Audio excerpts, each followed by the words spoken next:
Olá, minhas amigas e meus amigos. Chegou a hora do nosso encontro neste 5 de abril, quarta-feira. 5 de abril, na noite de 5 de abril, começa o Pessach, a Páscoa judaica, marcando a saída do cativeiro do Egito em direção à Terra Prometida, a formação de uma nação.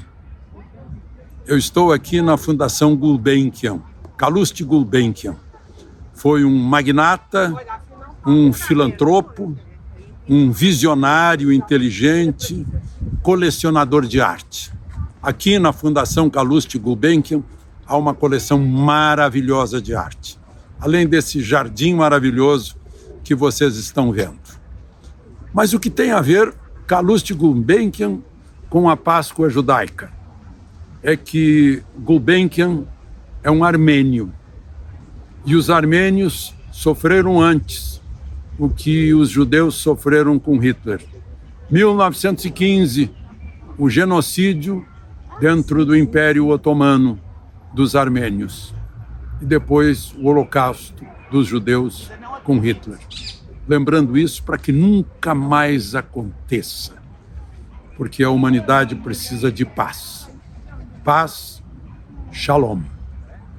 Não esqueça de se inscrever e ao final de deixar o seu gostei ou não gostei. Vamos à conversa de hoje.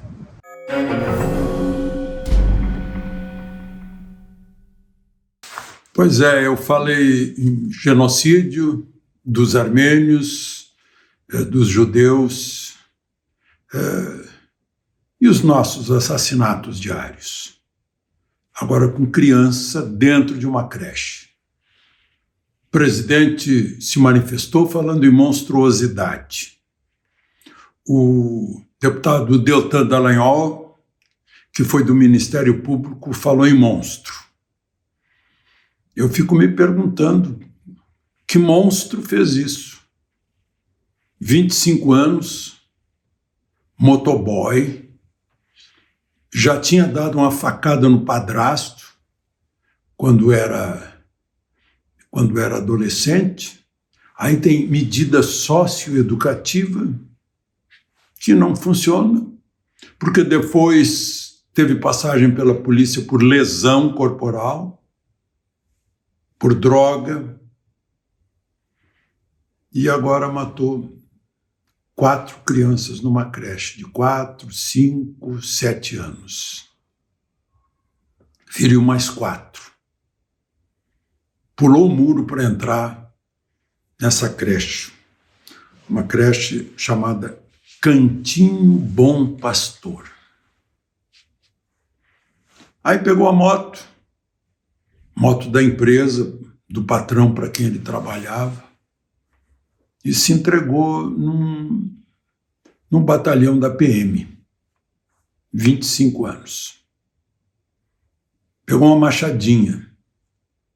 O outro lá em São Paulo pegou uma faca. Gente, o que arma as mãos não são as armas que são inertes, é o cérebro. Que cérebro é esse que fez com que a mão pegasse uma machadinha? Que cérebro era aquele que em São Paulo fez a mão pegar uma faca e matar uma professora? De machadinha contra crianças. Tem informação dizendo que a polícia fala que ele teve um surto psicótico. Como assim? Se ele escolheu quem não teria defesa. Escolheu crianças. Não foi um surto psicótico para agredir adultos que tivessem capacidade de defesa. Ele agrediu crianças nessa creche em Blumenau. Não tem como a gente não imaginar com aqueles crimes que eu mencionei na abertura da nossa conversa de hoje. No Império Otomano e no Terceiro Reich. É aqui no Brasil que acontece isso. Hoje eu conversei com uma pernambucana que presta serviços em Portugal e perguntei por que ela veio. Ela disse, porque foi assaltada 6 vezes. Então, é porque o crime compensa no Brasil, o crime continua, não se consegue eliminar o crime do Brasil. Porque há exemplos, péssimos exemplos, dos engravatados, e porque não há punição em geral. E eu vejo o mundo intelectual aí, como eu vi hoje, se manifestando. Só faltou dizer que as crianças é que são responsáveis. Não se menciona o autor. Aliás, o ND de Santa Catarina explicou por que não menciona. Para não estimular outros a fazerem o mesmo. Porque muitas vezes é o desejo de aparecer como autor de alguma coisa, de virar notícia. Como tem o caso típico, que eu já citei aqui, do menino na África do Sul, que enquanto se queimava uma mulher numa fogueira, ele foi jogar lenha na fogueira também e cutucar a mulher que morria. O juiz perguntou para ele por que ele fez isso, e ele disse que viu a televisão lá e queria aparecer também na televisão. Então, talvez por isso haja uma decisão editorial de não mencionar o nome desse assassino, desse monstro assassino. Se bem que eu já vi uma foto na rede social. É triste. É triste a gente saber que no nosso país, no país onde as famílias criam filhos e netos, em que as escolas têm que ter muro. O grupo escolar em que eu estudei não tinha muro. Qualquer pessoa podia entrar e sair. Lá ele teve que pular o muro. Chegou de moto, com um objetivo, pulou o muro, matou e foi se entregar. Monstruosidade. Agora eu pergunto a vocês, como solucionar isso? Você e eu e nós todos temos representantes no Congresso Nacional com a capacidade de fazer leis. Eles estão lá para fazer leis. Eles podem até mudar a Constituição no que não for cláusula pétrea. Cláusula pétrea é, por exemplo, liberdade de expressão, liberdade de reunião sem armas, né? Isso é cláusula pétrea. O que fazer com pessoas assim? E não esqueçam, é preciso descobrir o que está armando os cérebros que armam as mãos. É isso. Bom, gente, o horror também está na área econômica. Eu hoje conversei com pessoas da área de São Paulo, área empresarial, estão cheias de perguntas, sem respostas, a respeito da política econômica atual. Olham mais para o sul, veem a Argentina, o dólar na estratosfera, o dinheiro argentino se pulverizando. Está fácil de comprar imóvel em Buenos Aires, porque não tem mais valor o dinheiro. Como é que está vivendo o argentino? E a nossa economia aqui parece que segue o modelo argentino de economia socialista. É imposto, é mais o imposto da inflação, toda hora mudança, e os empresários, investidores, empregadores, exportadores, importadores, estão querendo saber para que lado vai, o que está acontecendo, porque para eles há uma insegurança muito grande, uma desconfiança muito grande, percebendo que o governo está procurando um caminho e não encontra, porque adotou caminhos ideológicos, né, sem entender o mundo de hoje, porque há imposição ideológica, né? Perdidos entre a ideologia e a prática. Bom, uma das coisas que o governo está tentando fazer, né, depois de cancelar a medalha Princesa Isabel e coisas assim, é despolitizar as Forças Armadas. Só que não dão uma olhadinha na história, que Geisel já fez isso, 1977 ou 78,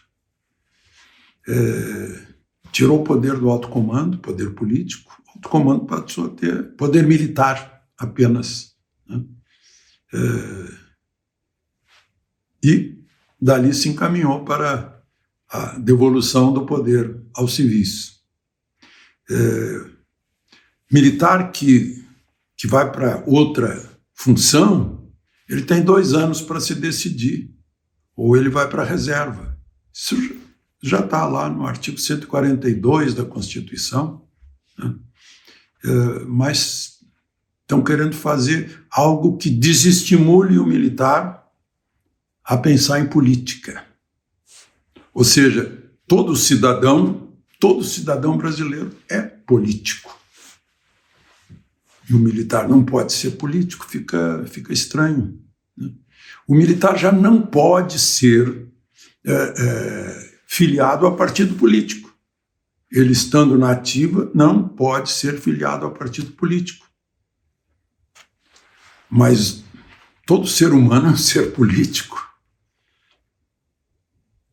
Vamos ver o que vai dar aí. Essa tentativa vai ter que mudar a Constituição para estabelecer algum tipo de restrição. Se tornar candidato, não pode voltar. Na última eleição, 56 foram candidatos. 30 voltaram porque não foram eleitos.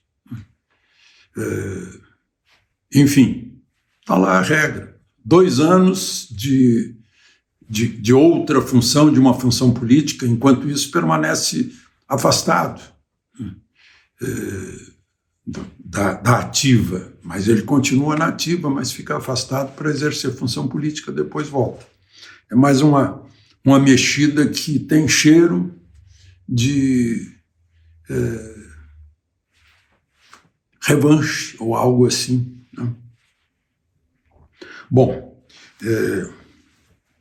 uma outra questão aí que eu queria falar é que tem mais um motivo para a CPMI, Comissão Parlamentar Mista, deputados e senadores. É que agora a gente vê que foram 1.390 denunciados, a maior parte, 1.150, por incitação ao crime. O que é incitação ao crime? É fazer pregação de golpe de Estado, né?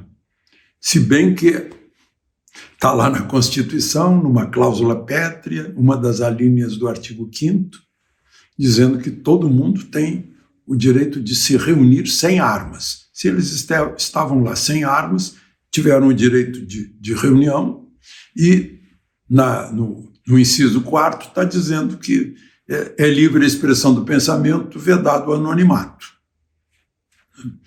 Parece que ninguém ali estava vestido de touca para poder falar, de balaclava. Mas tem 239 que é por execução. Talvez seja dano ao patrimônio. Perfeito. Só que esses que estão presos, eles foram presos, não foi em flagrante, não foi com interferência do Ministério Público, né? E estão presos e são primários, e a pena a que estariam potencialmente sujeitos vai a 3 anos e meio. Quer dizer, não há razão para estarem presos, é o que alega a Advocacia da União, a Defensoria Pública da União, pedindo a libertação desses que ainda permanecem presos. Não foram atendidos pelo juiz relator, que é o juiz Moraes, e agora entraram com agravo, ou seja, estão apelando, né, para ver se há uma reconsideração desse fato, desse agravo. E aí, necessidade da Comissão Parlamentar Mista, né, só na hora que o Congresso se reunir e o presidente do Congresso, Rodrigo Pacheco, ler o requerimento com as assinaturas mais do que suficientes. Pois a promessa dele agora é para o meio-dia da próxima terça-feira, dia 18. São palavras dele. De Lisboa, Alexandre Garcia.